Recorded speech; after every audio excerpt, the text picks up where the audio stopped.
قربانی کا جانور ذبح کرنے کے لیے چھری کو تیز رکھنا چاہیے۔ حدیث پاک کا مفہوم کچھ اس طرح ہے کہ جب تم قربانی کا جانور ذبح کرو تو تمہارے پاس چھری تیز ہونی چاہیے۔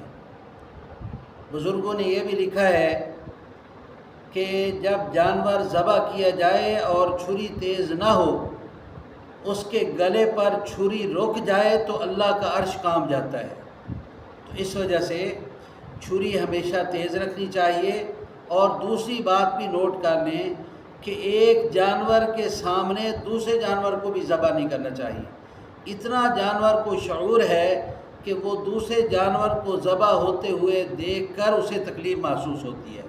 اس لیے اس موقع پر میرا ایک میسج اور پیغام نوٹ کر لیں کہ چھری ہمیشہ اچھی اور تیز قسم کی رکھیں اور ایک جانور کے سامنے دوسرے جانور کو ذبح نہ کریں۔